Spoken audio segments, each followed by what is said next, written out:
रहीम, अस्सलाम वालेकुम नाज़रीन। प्रोग्राम आप देख रहे हैं 7 से 8 सना हाशमी के साथ। मुझे उम्मीद है कि आप तमाम लोग खैरियत से होंगे। मोन्टाज से आपने अंदाज़ा लगा ही लिया होगा कि किस मौजू पर हम बात करने वाले हैं। एक तरफ तो अनगिनत जाहिर है मुल्क के मसाइल हैं, मुआशी हालात दगरगूं होते हुए दिखाई दे रहे हैं, सैलाब की तबाहकारियाँ जारी हैं, लेकिन सियासत एक ऐसा बेरहम सब्जेक्ट है जिस पर जितनी भी बात की जाए शायद वो कम है और ये जूं का तू है। लेकिन MQM पाकिस्तान की एक अपनी तारीख रही है, एक अपना पस मंज़र रहा है, और जो लोग इस जमात को पहले दिन से देख रहे हैं वो यकीनन जानते हैं कि किन किन टर्मोइल से गुजर कर MQM पाकिस्तान बनी, महाजर कौमी मूवमेंट और सो ऑन एंड ऑन। लेकिन अब मामला ये है कि पिछले 2 से 3 रोज़ के दौरान हमने देखा कि MQM पाकिस्तान के जो कारकुनान थे, जिनको बताया गया कि उठा लिया गया था, उसके बाद उनका मावराए अदालत कत्ल जो है वो भी सामने आया, उनकी लाशें सामने आई। लेकिन इस सब के दौरान एक बहुत ही जिसे कहते हैं लंबी खामोशी भी हमें दिखाई दे रही थी। फिर इत्तलात ये आई कि MQM पाकिस्तान में कुछ नए लोगों को, जो कि पुराने थे, छोड़कर जा चुके थे, वो भी एंट्री मार रहे हैं। तो कारकुनान का गुस्सा अपनी जगह, फिर मावराए अदालत कत्ल करके जिन लोगों की लाशें सामने आई वो मामला अलग चल रहा था, MQM के अंदर अपनी चपकलिश चल रही थी।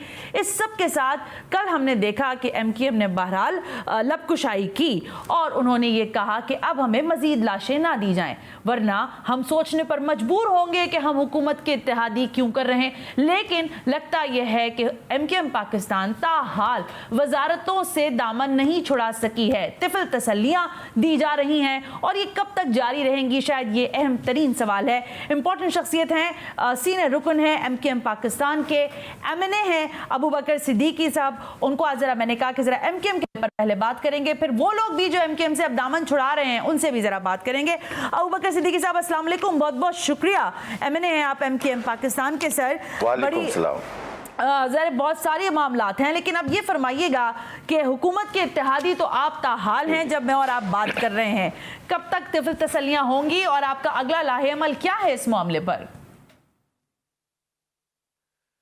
अस्सलाम वालेकुम, बहुत बहुत शुक्रिया सना आपका कि आपने इस अहम मौके पे, जहां हम सब अश्कबार भी हैं और गमज़दा भी हैं, आपने इस मौके पे हमें बोलने का और अपने मौक़िफ़ को बताने का मौका फ़राहम किया। जहां तक आपने बात की है कि MQM अब भी हुकूमत में शामिल है या वजारतें हैं, देखिए कोई भी जमात जब मुल्क में सियासी मैदान में उतरती है और सियासत करती है तो वो जमात अपोजिशन में जाने के लिए सियासत नहीं करती है। आज PTI की हुकूमत नहीं है, लेकिन वो मुस्तकिल कोशिशों में है और वो कहते हैं कि जनाब हमारी हुकूमत गिरा दी गई, तो वो किस बात की कोशिश कर रहे हैं कि दोबारा इक़्तिदार आ जाए। तो इक़्तिदार में आने के बाद हम या कोई भी जमात अपने लोगों के मसाइल को हल करने की कोशिश करता है, उसके मसले रोज़गार के हों या दीगर मामलात हों, उसमें वहाँ इक़्तिदार में बैठकर उन मामलात को सुलझाने में और उन मामलात को करने में आसानियाँ पैदा होती हैं। और यही वजह है कि पूरी दुनिया के एक ऐसा निज़ाम है कि जो भी लोग सियासत करते हैं उनकी कोशिश और होती है कि वो सियासत के मैदान में कामयाबी के बाद, और आपने क्या कामयाबी हासिल की अबू बकर सिद्दीकी साहब? अगर मैं पूछूं कि जब आप इमरान खान साहब की हुकूमत यानी पाकिस्तान तहरीक इंसाफ के इत्तेहादी थे तो क्या आप लोगों की अचीवमेंट्स थी? अब जबकि आप PDM का हिस्सा हैं तो आपकी अचीवमेंट्स क्या हैं? क्योंकि ये मेरा सवाल नहीं है, ये शायद उन तमाम दर लोगों का सवाल है जो MQM की हैयत और MQM के मामलात और उसके तंजीमी ढांचे को, उसकी सियासत की तारीख को जानते हैं। सना देखें 2016 को 22 अगस्त को जो वाक़या रूनुमा हुआ और उसके बाद 23 अगस्त को जो MQM पाकिस्तान ने एक स्टांस लिया और उसके बाद इस जद्दोजहद को मुस्तकिल जारी रखा, जो कि एक बहुत कठिन और बड़ा फ़ैसला था, लेकिन हमने तिनका तिनका करके तमाम लोगों को जोड़कर और MQM पाकिस्तान के झंडे को, MQM पाकिस्तान के उस पतंग के निशान को कायम व दायम रखा। गो के बड़ी कोशिशें हुई कि किसी भी तरह से इस निशान को या इस नाम को ख़त्म कर दिया जाए, लेकिन लेकिन हम सब मिलकर खुलूस के साथ इस में कोशिश करते रहे और आहिस्ता आहिस्ता हम अपने कदम को तसादुम से अपने आप को बचाते हुए अबू बकर साहब, मैं जरा तेज चलना चाहती हूँ। मुझे ये फरमाइएगा कि क्या अब आप लोग ताहाल इत्तेहादी की हैसियत से हैं या वजारतें दे देंगे वापस? क्योंकि फैसल सब्जवारी साहब की एक वजारत आने के बाद आप लोगों को खामोशी लग गई और आप कुछ मनवाने में ताहाल नाकाम हैं, गो कि आप बड़े अहम इत्तेहादी हैं। सना देखें, इससे पहले जो हुकूमत थी उसके साथ भी हम 3.5 साल, पौने 4 साल उस हुकूमत का हिस्सा रहे और उस हुकूमत में जाने का मकसद भी ये था कि वो एक नई हुकूमत आई थी। पाकिस्तान की सियासत में एक नई सियासी जमात पहली बार इक़्तिदार में शामिल हुई थी और उनके पास इक़्तिदार आया था और उनमें भी हमने महसूस किया था उस वक्त कि इनमें भी वो सोच नहीं है जो एक जागीरदाना या वरेराना जो हमारे यहाँ स्टेटस को का निज़ाम है उस तरह की सोच हो। यही वजह कि हमने उनका साथ दिया था, लेकिन बदकिस्मती से मैं कहूँगा कि उनका साथ हमने 2, 4, 6 महीने नहीं बल्कि 3.5 साल, पौने 4 साल उनके साथ हम रहे। लेकिन उसके बावजूद हाँ, मैं ये कहने में मुझे कोई आर नहीं कि उस पीरियड में कम से कम इस तरह से जो लाशों का तोहफा दिया गया है, कम से कम ये सिलसिला अगर थमा नहीं था तो कम ज़रूर हो गया था, गिरफ्तारी नहीं हो रही थी और हमारे लिए हमारे कारकुन की जिंदगी बचाना हमारा अव्वलीन फर्ज है। और अगर आपका कारकुन आपके साथ इंटैक्ट है, आपका सपोर्टर आपके साथ इंटैक्ट है, कल की इत्तलात हैं, टिकट चले हैं, खबरें चली हैं, ब्रेकिंग बॉक्स चले हैं कि आमिर खान साहब जो कि ज़ाहिर कन्वीनर, डिप्टी कन्वीनर है, वो जब पहुंचे कारकुन के नमाज़े जनाजा पर, मुझे नहीं पता, आप बताइएगा कि उनका दामन, उनका जो गिरेबान है वो तक पकड़ा गया, उनके आगे जूता उछाला गया, इसमें सदाकत है या नहीं है? सना, मैं तो सिर्फ ये कहूंगा कि बहुत सारे टीवी चैनल्स कम से कम वो बिल्कुल जो हकीकत है वो जरूर दिखाएं और बताएं। नहीं, ये हुआ था या नहीं हुआ था, पहले तो इसको क्लियर करें ना, ये हुआ था या नहीं हुआ था? सना, मैं वहां मौजूद था, उस जनाजे में मैं मौजूद था और उस जनाजे में आमिर भाई आए। अच्छा। और जाहिर सी बात है कि ये पहली मर्तबा नहीं हुआ जब MQM मुतहर्रिक थी और मुनज़्ज़म थी।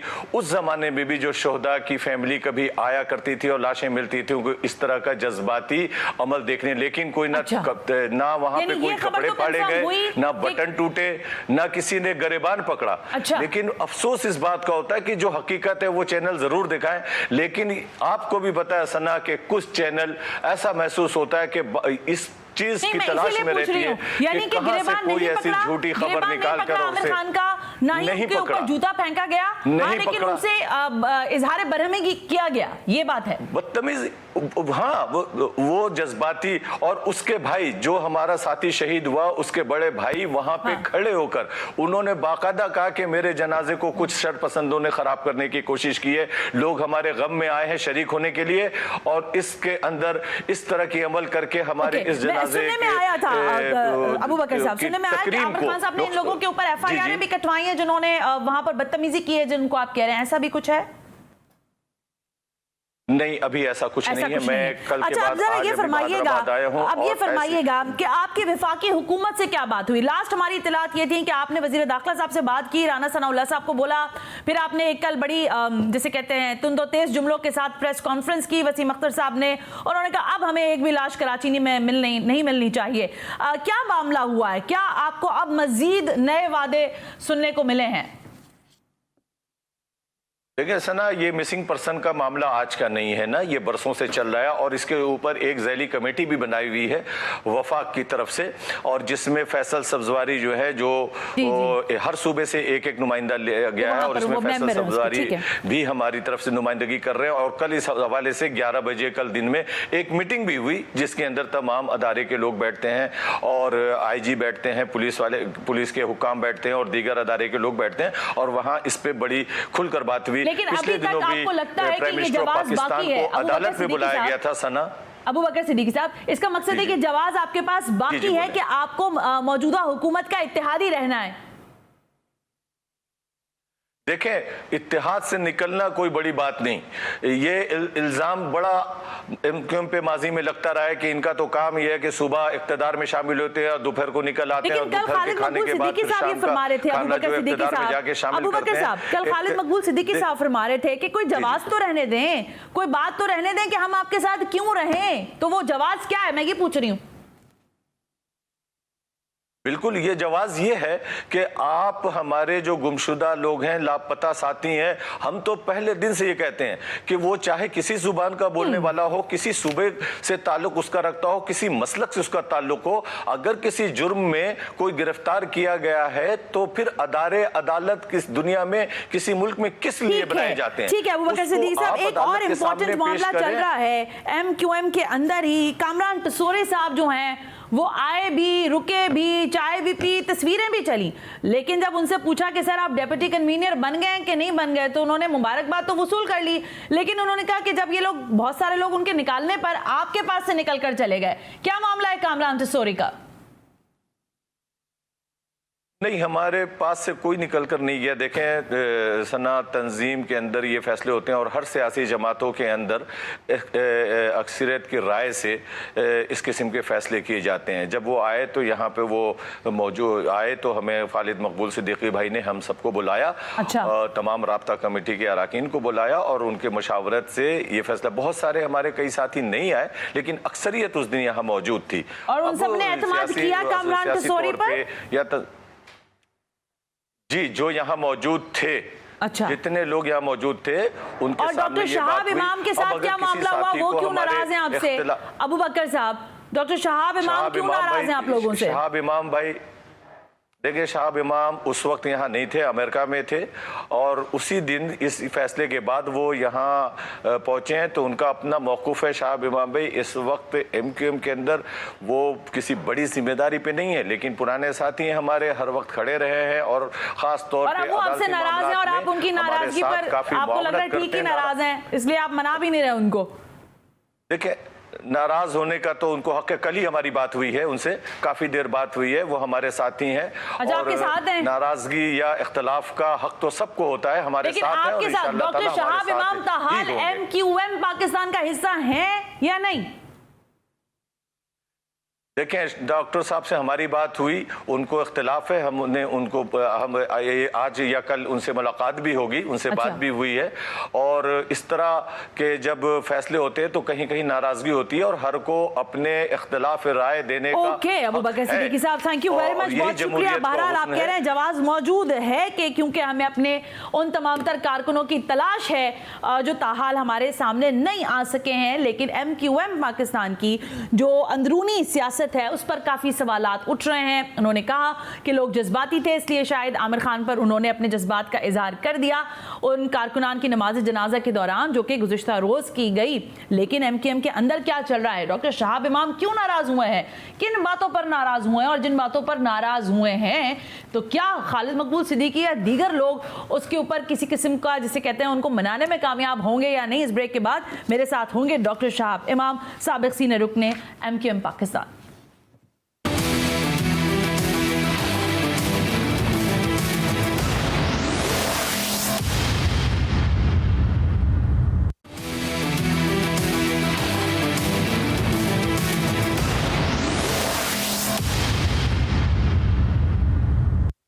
वेलकम बैक नाज़रीन, हम ब्रेक पर थे और ब्रेक पे जाते हुए हमने कहा कि एमक्यूएम पाकिस्तान, जो हुकूमत पाकिस्तान जो इस वक्त मौजूद है, उसकी अहम इत्तेहादी है, वो उससे नाराज है। लेकिन खुद एमक्यूएम से भी बहुत सारे लोग नाराज हैं और अहम तरीन सीनियर रहनुमा हैं जो नाराज हैं। और मेरे साथ इस वक्त स्टूडियो में तशरीफ फरमा है डॉक्टर शहाब इमाम, साबिक सीनियर रुकन रहे हैं ज़ाहिर है एमक्यूएम पाकिस्तान के, और आज भी पता नहीं मुझे कि आज एमक्यूएम के साथ हैं या नहीं। डॉक्टर साहब, सबसे पहले बहुत बहुत शुक्रिया, अस्सलाम वालेकुम। वालेकुम अस्सलाम, बहुत शुक्रिया मधु करने का। Thank you sir. ये शिकवा शिकायत को छोड़े अभी थोड़ी देर, आप एमक्यूएम के साथ हैं या नहीं हैं? मैं एमक्यूएम के साथ हूँ। अच्छा, आप एमक्यूएम के साथ हैं, तो फिर आपको एमक्यूएम से शिकवा क्या है?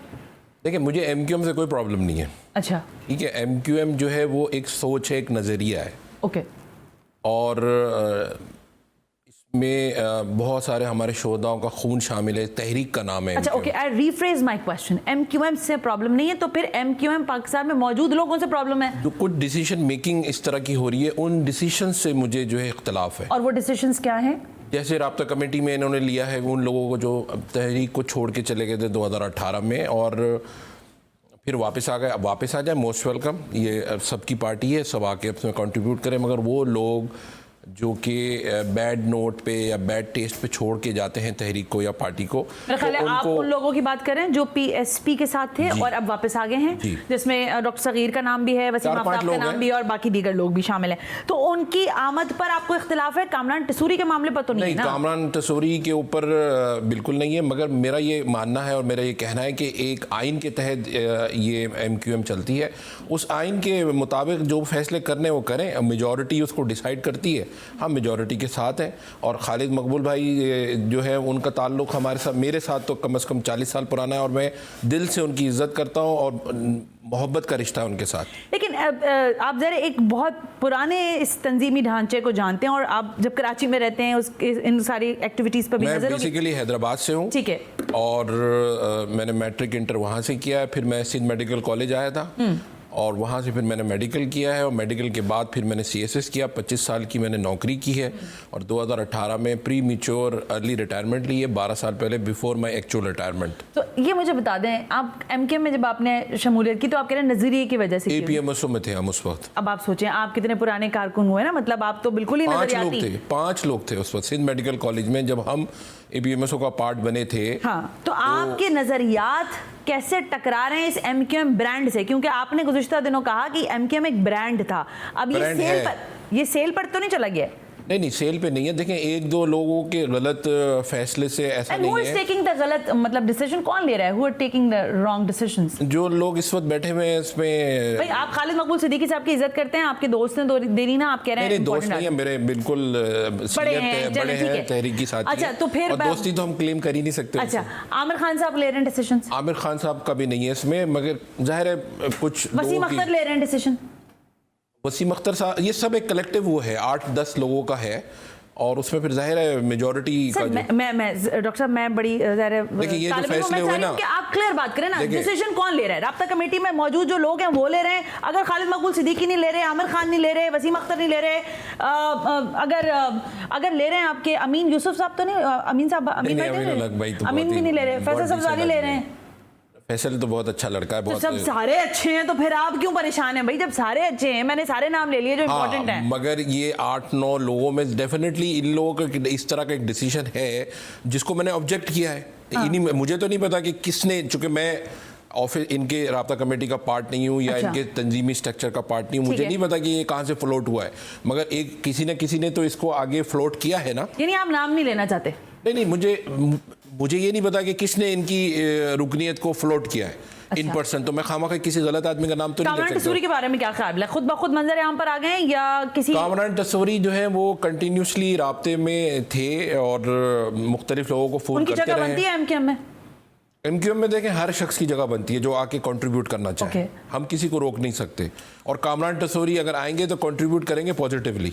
ओके, ये आप ऐसा समझते हैं? हाँ, मैं ऐसा समझता हूँ। अच्छा, ये फरमाइएगा कि इस वक्त आपको क्या लगता है कि एमक्यूएम पाकिस्तान का सियासी मुस्तकबिल क्या है? क्योंकि अब जो कारकुनान के मामले पर इन्होंने कल परसों में प्रेस कॉन्फ्रेंस की, अभी आप बात सुन भी रहे थे अबू बकर साहब की, आपको लगता है कि ये लॉन्ग रन चलेगा या दे आर फिनिश्ड? नहीं, फिनिश तो हो नहीं सकते। देखें, मैं आपको बताऊं कि कल एक नोटिफिकेशन गवर्नमेंट ऑफ सिंध का हेल्थ डिपार्टमेंट का आया है जिसमें वो 23 डिस्ट्रिक्ट्स में 2500 लोगों को ले रही है, अपॉइंट कर रही है फॉर 89 डेज और उसका उन्होंने रखा है सर्विस रेंडर्ड बेसिस। ओके। और उसमें जो है वो 600 डॉक्टर्स हैं और 400 फीमेल डॉक्टर्स हैं, 400 नर्सेज हैं, 400 तो टोटल इस तरह के 250 लोग हैं। मगर कराची डिवीज़न जिसके 60 डिस्ट्रिक्ट्स हैं उनको सबको इन्होंने एक्सक्लूड कर दिया। कराची के नौजवानों को ऑलरेडी नौकरियां नहीं हैं और फिर इस तरह की चीज़ों में भी इस तरह की चीज़ों में भी अब ये पूरे नोटिफिकेशन में कहीं नहीं लिखा कि वो टेम्परेरी है, वो परमानेंट है। अब ये सारे लोग, जब मैं डिप्टी सेक्रेटरी हेल्थ था 2007 में, मैं I have the unique experience कि मैंने तीनों फॉर्मेट्स में काम किया है, फेडरल गवर्नमेंट में, प्रोविंशियल गवर्नमेंट में और डिस्ट्रिक्ट गवर्नमेंट में, तीनों फॉर्मेट्स में काम किया। वहाँ पे मोहतरमा का जो 1993 में 777 डॉक्टर्स को इन्होंने लिया था और उसमें एक डॉक्टर कराची डोमिसाइल का नहीं था। ओके।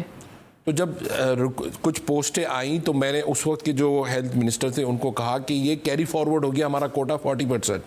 इन 700 में से 250 और ये जो 1400 सीटें आ रही हैं तो इतनी पहले जो कैरी फॉरवर्ड हुई है उनको करें। ठीक है। आप अगर नौकरियां नहीं देंगे तो फिर किस तरह से गुजारा होगा बच्चों का? तो आप देखें 3 करोड़ की आबादी है शहर की। सब ये जो शिकवा आप मुझसे कर रहे हैं, ये आपने कभी मैं तो हर जगह नहीं एमके वालों को कहा है आपने कि आप जब ये वादे लेकर आते हैं, हुकूमतों में इत्तेहाद का हिस्सा बनते हैं और आप कहते हैं कराची का नौजवान मर रहा है, उसके लिए किया क्या आपने? पूछा आपने? देखिए हम लोग हमेशा रिसीविंग एंड पर होते हैं, ठीक है। आप पूछ नहीं सकते राब्ता कमेटी के लोगों से, आप एमकेएम के लोगों से सवाल नहीं कर सकते? पूछते हैं, सवाल होते हैं, मगर हमें चूंकि हम इतने क्लोज क्वार्टर से इन लोगों के साथ काम करते हैं, हमें पता है हमारी लिमिटेशंस क्या है।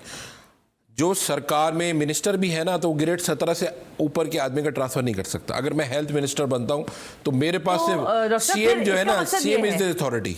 ठीक है, आई गॉट योर पॉइंट। 18, 19, 20 का आप इसको तो फिर ये सर आप लोग क्योंकि अभी तक आप खुद ही कह रहे हैं कि मैं एमकेएम का हिस्सा हूं, फिर आप लोग जब इत्तेहादी होने की हैसियत से लोगों का साथ देते हैं, उनकी जमातें बनाते हैं, तो फिर आप इसका मकसद है आवाम को लॉलीपॉप देते हैं, अपने कारकुनान को लॉलीपॉप देते हैं कि हाँ हम ये करेंगे, लेकिन आपको पता है कि ये हो नहीं सकता। देखिए अगर 100 लोगों को भी हम अकोमोडेट कर देते हैं ना, फर्स्ट जैसे फैसल सब्जवारी साहब की जो जी केपीटी के अगर 500 लोगों को अगर हम अकोमोडेट कर देते हैं ना, तो कम से कम 500 घराने को तो हमने लुक आफ्टर कर दिया ना। बाहर बैठ के मामले पर आज उन्होंने मुर्तजा भाव साहब के साथ बात की, जो बाहर हम बैठ के बात करें और एक आदमी भी ना लगा सकें, anything greater than 0 should be welcome. और हम एक बहुत छोटी, अगर ये कल परसों आपसे मना के आपको बोलेंगे शाह साहब छोड़ें, क्या मसला है, ये तो मसले चल ही रहे हैं ना, आप तो बने ना स्पोक पर्सन तरीके से काम नहीं देखें जिनके सारे जो लीगल जो केसेस है वो मैं देख रहा हूँ और मैं देखता रहूंगा। मेरी ऐसी कोई नाराजगी नहीं है कि मैं अपनी राय जुदा कर लूंगा। मैं घर जरूर बैठ जाऊंगा, मगर जो है ना घर पे बैठ जाऊंगा जैसे खुशबख्श शुजात साहबा बैठ गई और बाकी सारे बड़े नाम। नहीं पता, दूसरे लोगों का नहीं पता घर बैठे नहीं बैठे, मगर मैं तो अपनी बात कर सकता हूँ ना। आप घर बैठ जाएंगे लेकिन साथ या आपका नजरिया एमकेएम के साथ रहेगा मैं राय जुदा। ओके डॉक्टर शाहब इमाम, थैंक यू वेरी मच, बहुत बहुत शुक्रिया हमसे बात करने के लिए। एक ब्रेक का कहा जा रहा है, ब्रेक से वापस आते हैं तो एक और इफरीत कराची के सर पर और पूरे मुल्क के सर पर मंडला रहा है। डेंगू है इसका नाम और पैनाडोल जैसी दवा हो गई है इस वक्त नायाब। लेकिन क्यों, इस ब्रेक के बाद।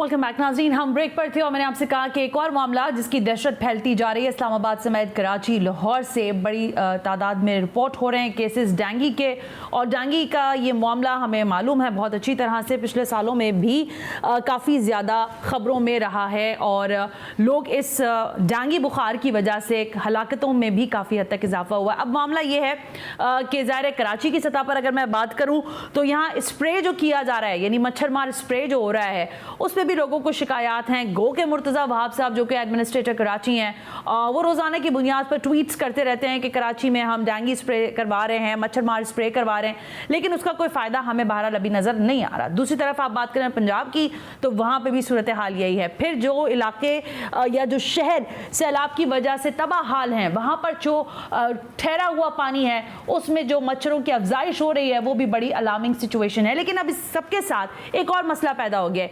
एक सर दर्द की गोली, एक बुखार की गोली जो हरफे आम में हर बंदा उसका नाम लेता है, उसकी ब्रांडिंग करने की जरूरत नहीं है, पैनाडोल, वो इस वक्त मार्केट में नहीं है। 2 रोज पहले खबर मिली थी कि कराची की जो मेडिसिन मार्केट है वहां पर एक छापामार कार्रवाई हुई है।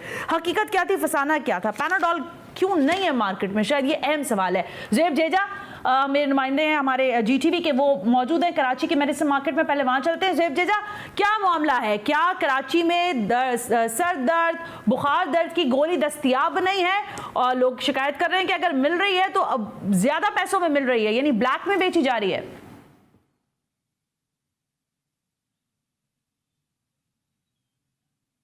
जी देखिए, बिल्कुल सना हाशमी, इस दवाई की कीमत को बढ़ाने के लिए सारा ड्रामा रचाया गया था और इस कंपनी की जो अद्वियात थी, यानी कि पैनाडोल जिसका हम जिक्र कर रहे हैं, इसको छुपा लिया गया था, इसको गोदाम में स्टोर किया गया था। एक बड़ी तादाद में करोड़ रुपए का माल था जो स्टोर कर लिया गया था। लेकिन जब जैसे ही शोर होना शुरू हुआ और मीडिया पर इसकी खबरें चलना शुरू हुई तो एक ड्रग इंस्पेक्टर ने हॉक्सबे पर छापा मारकर करोड़ों रुपए की अद्वियात जो है वो बरामद कर ली, जिसका उस कंपनी के हवाले से ये कहना था कि ये अद्वियात जो है वो हमारे पास मौजूद नहीं है। चूंकि और लेकिन दूसरी जानिब वही अद्वियात इसके गोदाम से जो है वो बरामद होती है। तो एक झूठा भोंडा जो है वो रचाया गया था, ड्रामा रचाया गया था। अगर हम बात करें, मैं इस वक्त जो है वो डेंसोल की सबसे बड़ी अद्वियात की मार्केट में मौजूद हूँ। देखिए, छोटे दुकानदार हैं, इनके पास जो है वो अगर इस तरह पैनाडोल की अगर हम बात करें तो अद्वियात जो है वो बहुत ही कम पैमाने पर होती है। सबसे ज़्यादा अद्वियात जो है वो डिस्ट्रीब्यूटर के पास होती है। तो डिस्ट्रीब्यूटर और कंपनी ने मिलकर जो है एक ड्रामा रचाया था, कीमतें बढ़ाने का ये ड्रामा किया गया था। 500 रुपये पैनाडोल का जो रिटेल में डब्बा था, उसकी कोशिश थी कि उसको 800-900 रुपये ले जाया जाए, लेकिन वो ड्रामा इनका फ्लॉप हो गया। और अब उनका ये कहना है कि अब हम जो है वो कंपनी दोबारा ये माल बनाएगी और दोबारा जो है वो लोगों को ये माल फराम करेगी। लेकिन अगर इसके अलावा हम बात करें सना हाशमी, तो और भी बहुत सारी दीगर कंपनियां जो लोकल ये तमाम दवाइयां बना रही हैं, लेकिन चूंकि लोगों को इतना ज़्यादा इस बात का जो है इल्म नहीं है, इस वजह से लोगों का रुझान उस कंपनी की तरफ कम है। पैनाडोल चूंकि एक अरसे से लोग इसका इस्तेमाल कर रहे हैं और उसका डिस्ट्रीब्यूटर उसके खिलाफ जो है तहकीकात शुरू होनी चाहिए कि आया एक कह रहे हैं कि अद्वियात जो है वो नहीं बना सकते। मुझे ये बताएं ना कि इस वक्त पैनाडोल जो है वो अगर मैं 12 रुपए का 15 रुपए का मिल रहा है उसका पत्ता, या उससे महंगा हो गया है 24 रुपए 30 रुपए का मिल रहा है, क्या प्राइस डिफरेंस हुआ है ये मैं पूछ रही हूँ। क्योंकि कोई बड़ा मतलब जाहिर है जो रेगुलर कस्टमर है वो भर भर के डब्बे ना थोड़ी उठा के लेके जाएगा, वो तो एक स्ट्रिप लेके जाएगा।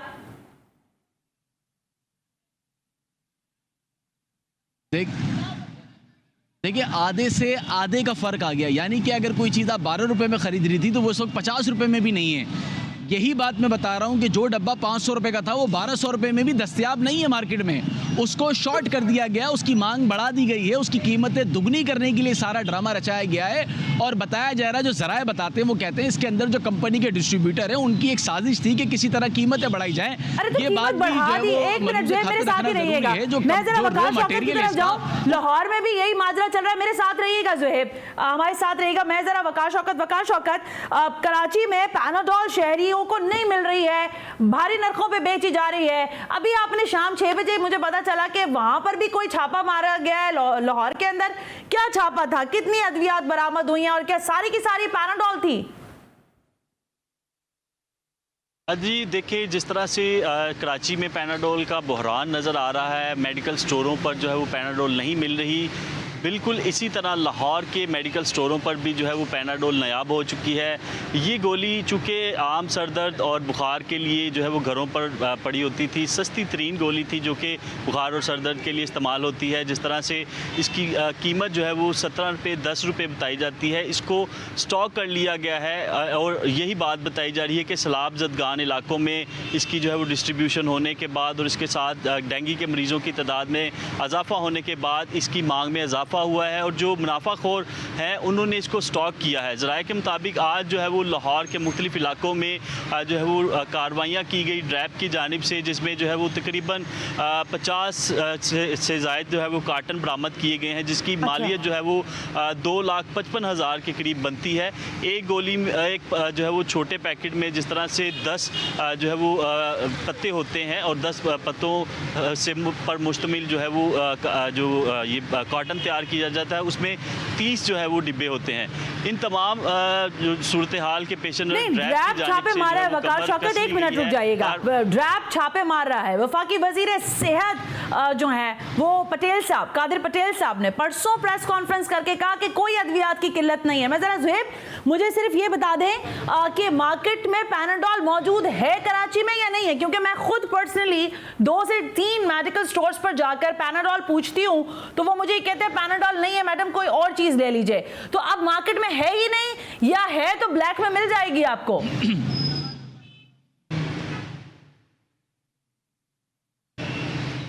जी देखिए सना हाशमी, मार्केट में इस वक्त पैनाडोल नहीं है, आपको ढूंढने से भी नहीं मिलेगी। अगर आप फर्दर एक स्टोर पे भी जाएंगी तो आपको वहां पर मिलेगी। मेरे पास टाइम कम है इसलिए इंटरप्शन है। वकार, आपके लाहौर, हमारे लाहौर शहर में भी नहीं मिल रही है, पैनाडोल है ही नहीं या महंगी करके मिल जाएगी?